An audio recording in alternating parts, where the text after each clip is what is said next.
Sal from Sal Cues. Today I'm going to show you a little bit of the type of cues that I get involved in making.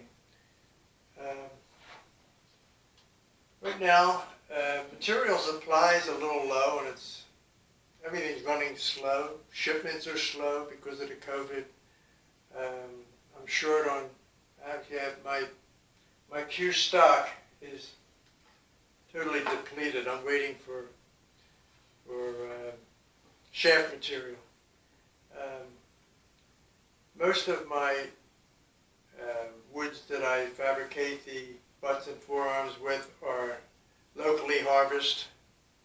I'm a retired builder, so a lot of the black walnut was from a job site where I cleared the land and we had a large black walnut tree, and I had a buddy that had a mill, and he dried it for a couple years, and I got some of the wood and also cherry. So this is locally harvested, and some of the other woods I get, we have a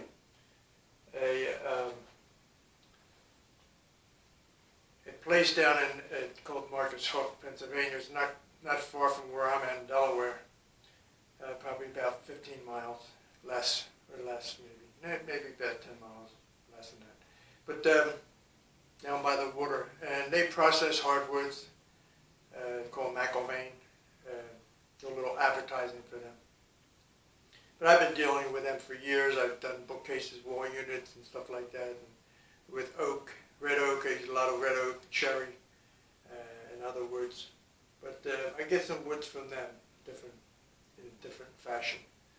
I picked up some really nice wormy chestnut, which I'm going to be incorporating in a cue. Everything I get has got to be brought down to a 1 3/8 1.5 inch, and then from there I put it on a lathe.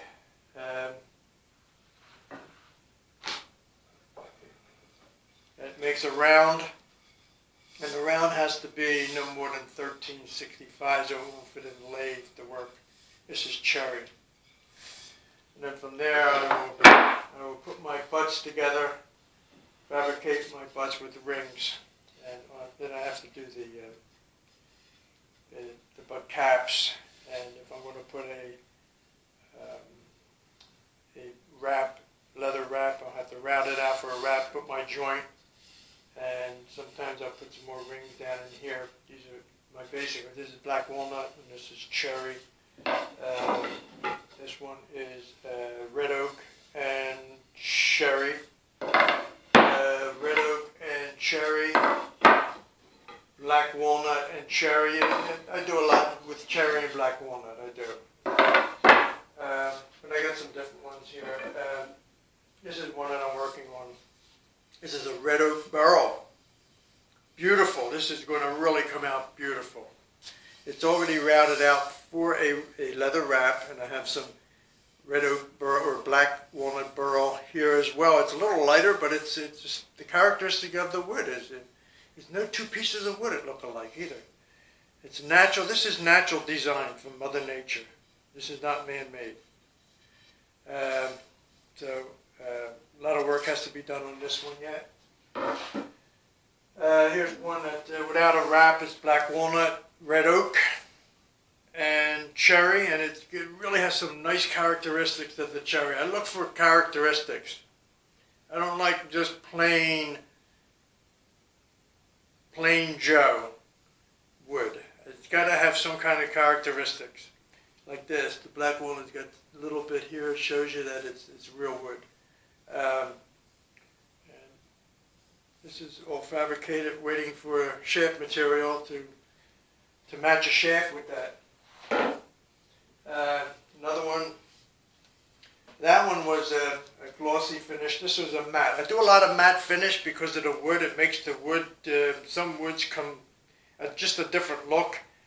I don't have that real glassy look. A lot of guys value that look with the designs, and you don't know what kind of wood it is. You have no idea what kind of wood it is. It's painted. I've even seen A guy I've seen on YouTube do a leather wrap, a strap wrap, and then they paint it black. Oh, why have leather if you're going to paint it black? Anyway, the black walnut, white ash, black walnut. And this one's ready. This is a satin, and it's got to finish the weight. See, I have to wait until I get the shaft and match everything up, and then see how much weight I need to bring it to the weight that I want to make. But that's a nice leather, nice Italian leather. I use mostly Italian leather. So basically, that's what I have in the shop now. I have a cue that I'm working on here. Just finished the butt. And hopefully I'll have another video once I get some material here, where I'll show you some basic things that I do on the other lathes a little bit. But for now, I just wanted to familiarize you with some of the work that I do. Custom cue maker. I do custom work. Some of these butts are beefy. Some of the butts are nice and beefy. Nice and beefy. Depends how... I swung a hammer most of my life, okay? And the feel of that hammer means a lot. And there's all different sizes and shapes. Hammer depend on what suits you. The pull cue that allows you to be able to train yourself, and the easiest way it allows you to shoot a straight cue. It all comes down to a point where you acquire all this knowledge, excuse me, all this knowledge, and you can do things with the cue stick. I mean, you know, it's just balls, it's a table, and it's a stick, okay? Don't get too wrapped up in it. But if you go to some of these videos, it gets really, really, really sophisticated. And it can be sophisticated, but don't over-sophisticate your game, okay? But what it all comes down to is being able to, after you know you've done shoots numerous times, you made shots numerous times, and you say, why can't I know I can make this. It's cueing straight. It's all about cueing straight. It all comes down to that eventually. So I don't care how much you know or what your abilities are, if you don't cue straight, and that's sometimes determined on how you feel. You got things on your mind, you're just not concentrating on cueing straight, but focus on cueing straight more than anything. The other stuff almost comes natural. You heard about don't let your brain get in the way of shooting. Exactly. You know all these other things. But you don't get up and automatically cue straight. That's what you have to do. That's your part of shooting. And the professionals know this. And they're able to master this. They do it mentally, but also physically, economically, in the cue that you have. If you like a real narrow cue like a pencil, or if you like something that's going to fill your hand, and you're going to have more control over it, it's all up to you. And this is what I do. I do custom cues. They're not they're not cookie cutter cues. All different. I like making mine a little longer, usually 59 and a half inches rather than 58 inches. The standard is 58. If these companies don't make 58, they're not standard cue. You know what? You can do anything you want. I play with a guy that he has a cue so long. I don't know, it must be about 60 inches. I've played with another guy. He's got his butt is. I noticed his butt. He's one of the top players at the league that I play in, and way up there, like third or fourth player.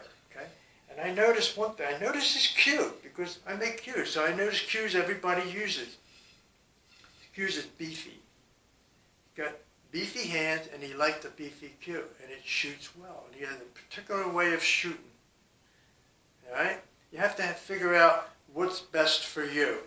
You can look at other videos and see what they do, but don't try to mimic them. Use the knowledge to fit it to you. Try it. It don't work for you. It don't work for you. It doesn't matter.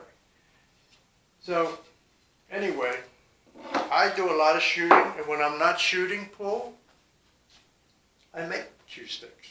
So keeps me busy. I'm a retired builder. So I'll have another video, and we'll start doing some work here very soon. All right, until then, arrivederci.